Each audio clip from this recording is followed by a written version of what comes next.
Hey, this is Keith from Save the Rust, and a little update on the 57 Servi Car. Today we're going to pull off the tanks, oil tank, gas tank. We're going to take off that little piece of wood and then battery off. We're going to probably pull the wheels off. Try and reinstall the headlight, horn, and low beam switch. We're also going to do some work on the replace that one floorboard, relocate the brake, figure out the brake rod because we're going to have to extend it, and hopefully get around to installing some correct header pipes, and then look at the muffler situation and see what we can either make or we'll have to buy, and whatever else we can accomplish today, if that's all going to happen.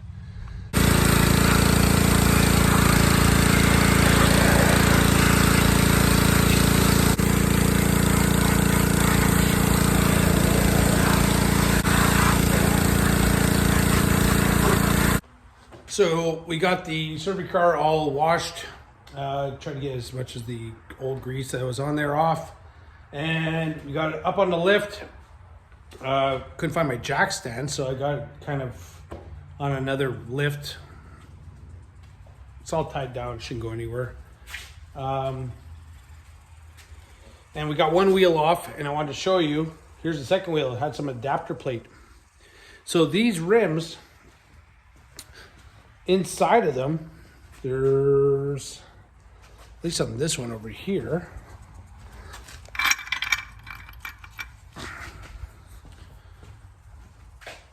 They are official licensed products, Ford Motor Company. So I'm not sure really what these were intended for, but these got Bridgestone Blizzak tires on it. And if you're not in like an area where you have snow, these are winter tires. Winter tires on a Servi Car. Hey, why not, right? So anyway, we're gonna finish pulling off this wheel, the adapters, and we're gonna scuff up the a bunch of the back end. We're gonna clean up as best we can and give it a little shot of paint. That's why we had all the bikes out today, and took off the one floorboard, one strap. We're gonna have to move the brake pivot back to its original location, and everything's greasy.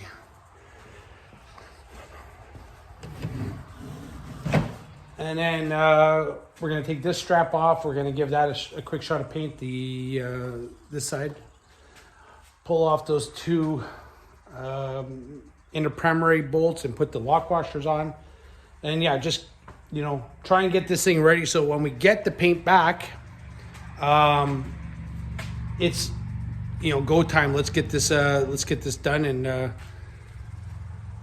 but until then, we got a lot of little jobs to do, including removing the exhaust. Gotta get rid of that exhaust. I am no fan of that at all. So let's get at her. So these ones I had to put a swivel on it, and it's kind of a weird. You kind of have to go in at an angle to get these things off.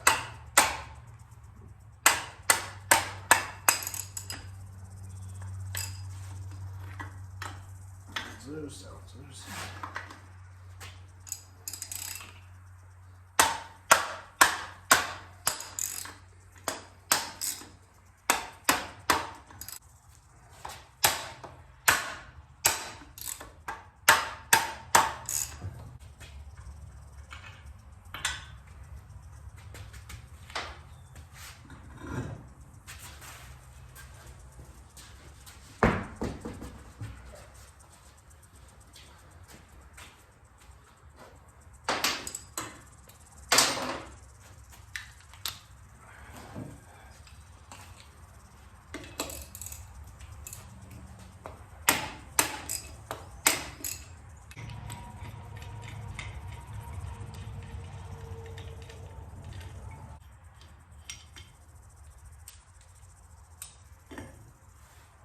There's the adapter.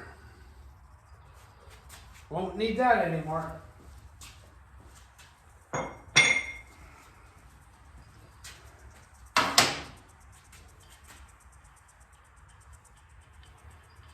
I'm not going to bother going through the brakes or looking at them. They seem to be working just fine. For this project, that won't be. Yeah, that's good. All right, let's get the other adapter off and then start working on the exhaust. Where they had the battery box before, there's a couple of holes right in, on the frame that have been drilled and tapped. So I'm gonna just clean them off and I'm gonna weld them up shut. I don't like the fact that water can go in there and get into the tubes and rot them out from the inside out.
I'll give you a little close-up view exactly where I was talking.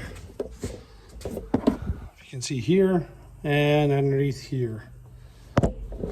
So that's all done. Happy with that. There's a couple holes on the back of the frame I'm unsure of. I do have another frame up there, up on the mezzanine here. I also got another rear end and a partial rear end up there. I went up there just earlier, right on top of this point here. There's a little piece of rubber that's supposed to go in here and stop this from hitting here. It's just a cushion. And I thought maybe it was on one of the rear ends there, but it's not. I don't have any. So one more step done. So I just went on to my other frame and confirmed there's holes on both ends of these of the frame tubes. There's holes right through.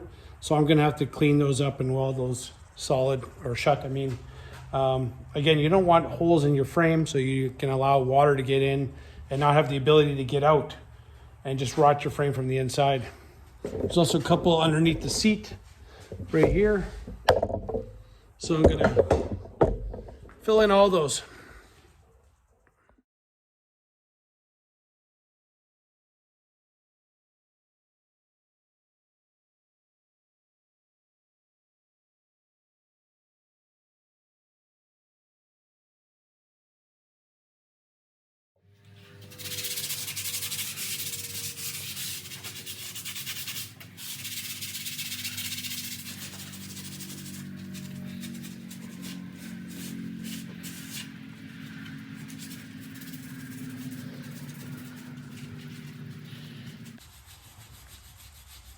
I'm not going to spend a ton of time on this, just trying to knock off all the crusties and dirt and stuff before I give it a quick shot of paint.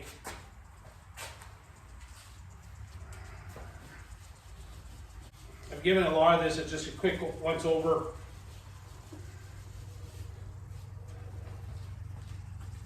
This is in a restoration, just something to, just trying to make it look a little bit better. Got some trim clad.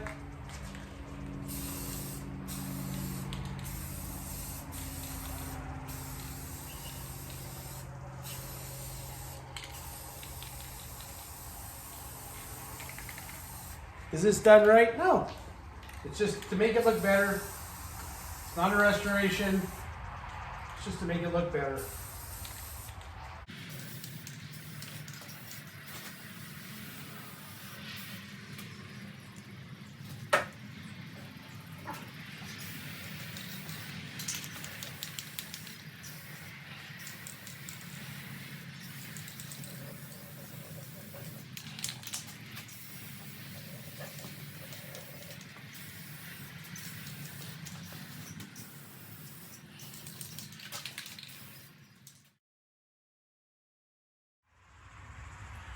So here we go.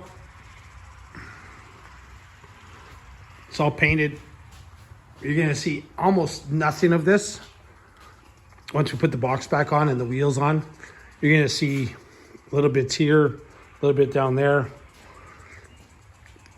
And so now we're going to cut this off. This is not supposed to be there. This is some kind of stopper someone put on.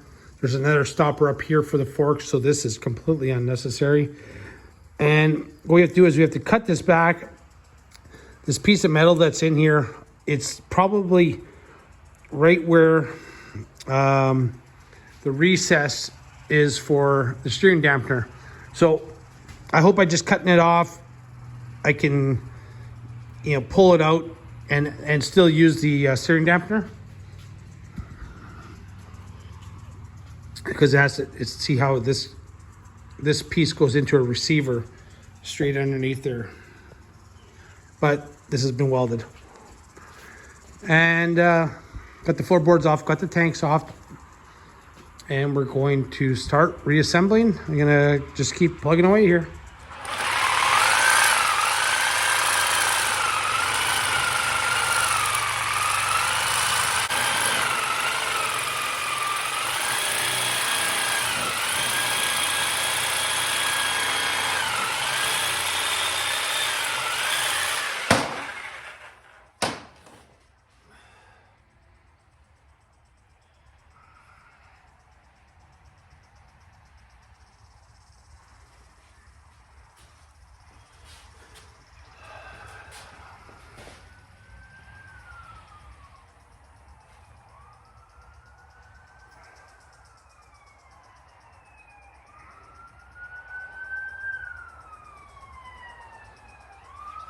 It's gonna be tough to get that metal out of there. It might be welded in. I might be removing the steering dampener at this time, just so I don't have to pull the front end off, grind it all out, get it all ready. I'm trying not to go in reverse too much more in this project. I'm trying to go forward. Again, this is an illustration. It's for a project. Just needs to be, operational, running, and looking good.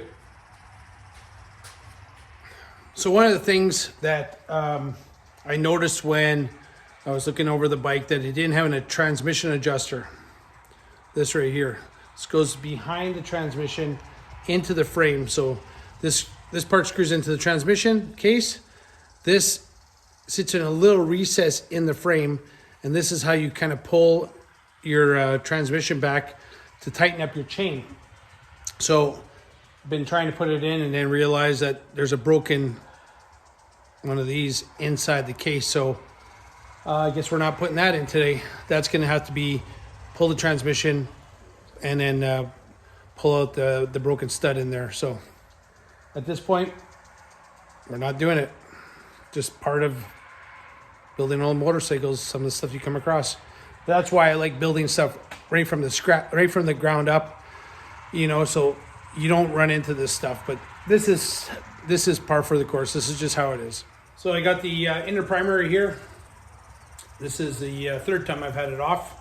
Had to relief it here. It just wasn't fitting.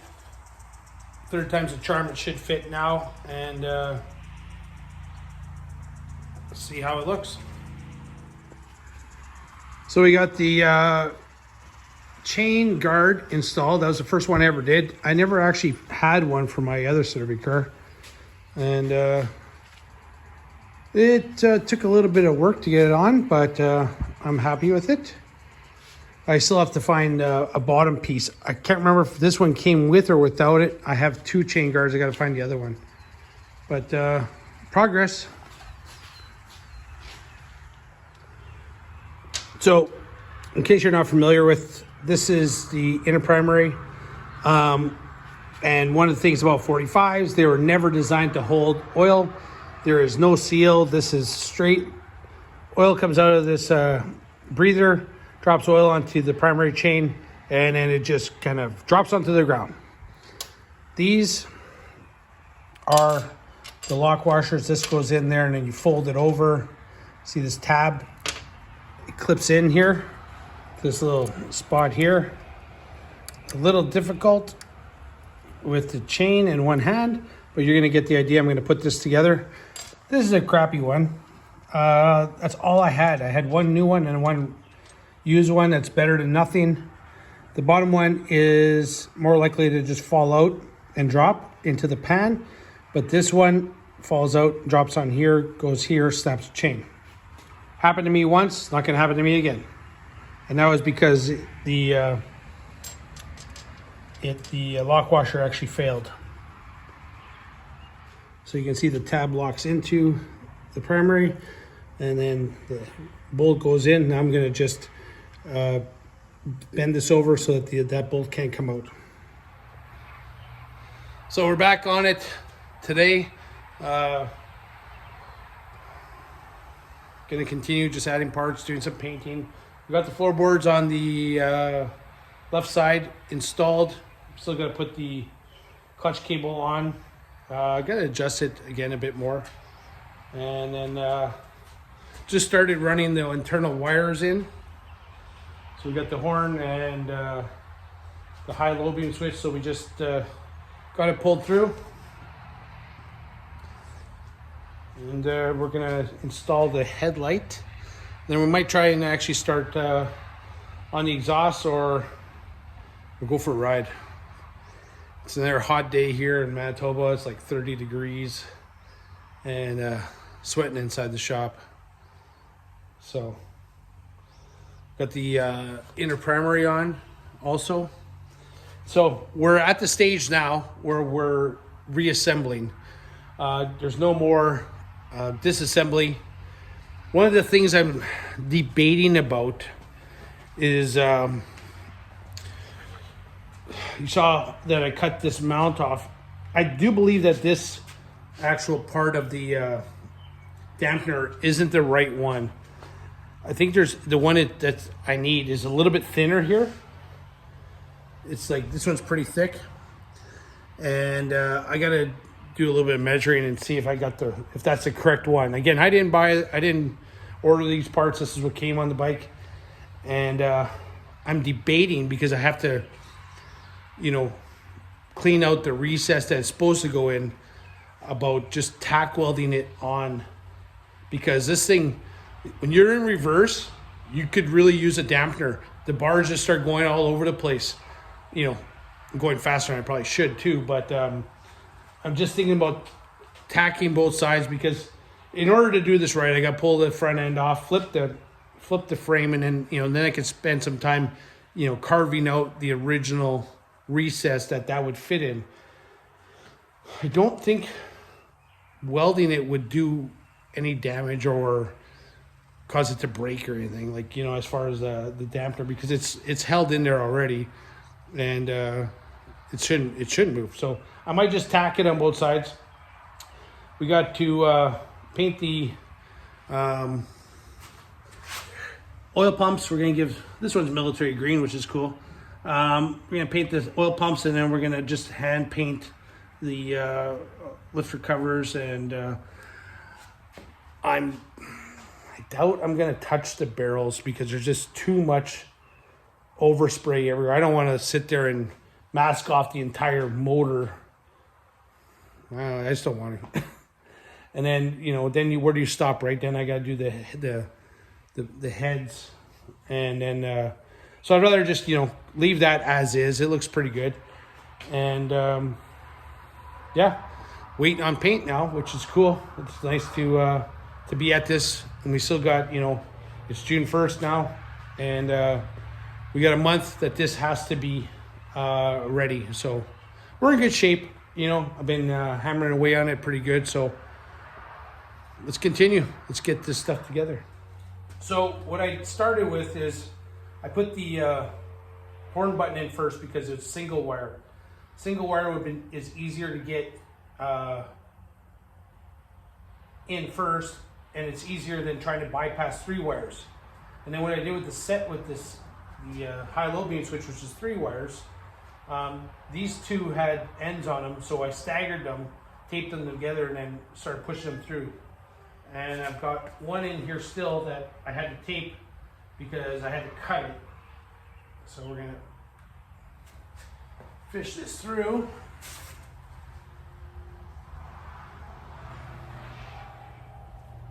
And there's that one. So we'll get these all in position. These switches, like the aftermarket ones, are usually pretty crappy, pretty junky. The original ones are just built better. Like one day I'll show you the difference between an original and an aftermarket. You'll see how just little things in there that you know, I don't know why aftermarket companies don't just reproduce them exactly the way they were, because they really worked well and they were strong. And you know, if you're going through all the effort of building these, just build them the way Harley made them, because they're still working 60, 70 years later, you know. Anyway, so here's what we got, this all set up. We'll have to tie all these together, route them more correctly, but I got this one goes here, and then these two will go to the headlight. So here. So we got all that set up. Now we can install the headlight and go from there. So here's the headlight. This is an aftermarket. This is an original. The originals, they usually say guide on the back here, and then the Indian ones say moto lamp on the top here. Really faint. Like the Harley guide ones are really stand out, but the Indian ones that say moto lamp, really fine. This is more Indian style, where they have this like little block, but it works for us. This is what came with the bike, so I'm not purchasing another one for this. So what I've done is I've run the wires under the mount and then through it. Looks like the least likely route that will get pinched. If you run it behind it, you might get the wires pinched from the springs when they compress.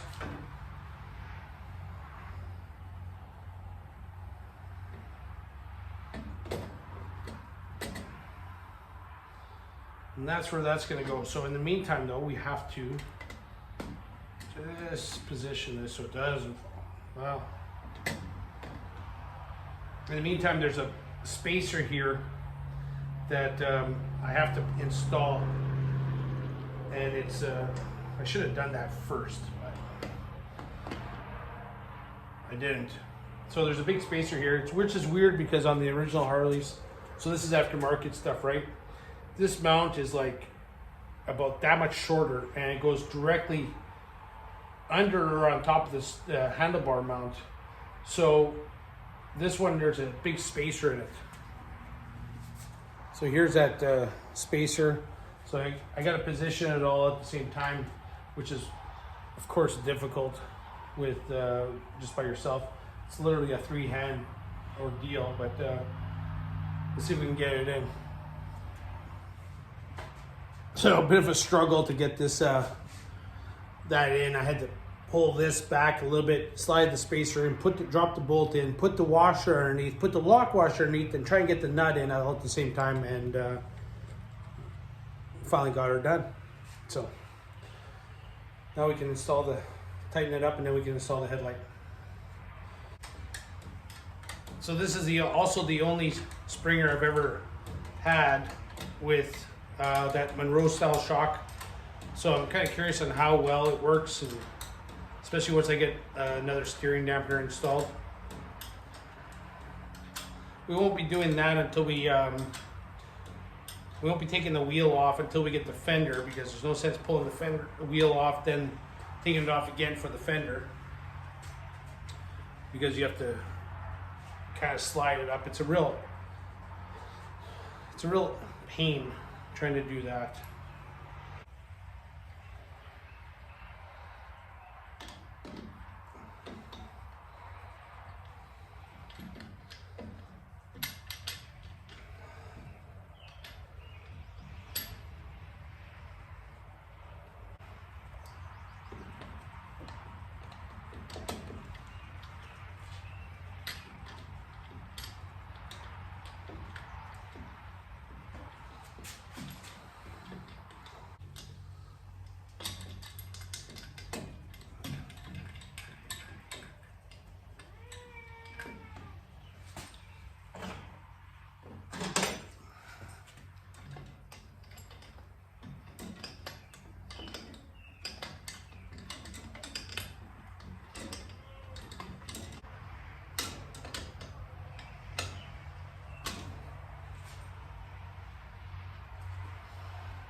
There we go.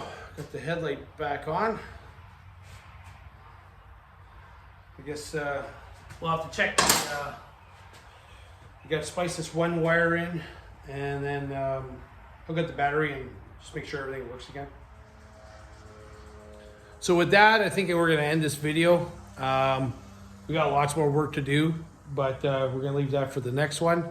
One of the things we're going to do is on this side, the strap, we're going to reposition the brake mount, and I think we're going to re-rivet it, not just use some bolts. And just continue cleaning it up, and we're getting close to just now awaiting the paint.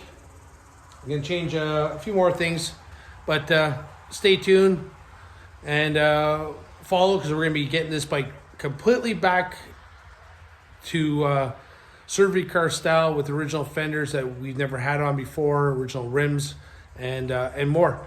So thanks again for watching. Thanks for following. Thanks for subscribing. And this is Keith from Save the Rust. This is who we are. This is what we do. Have a great day.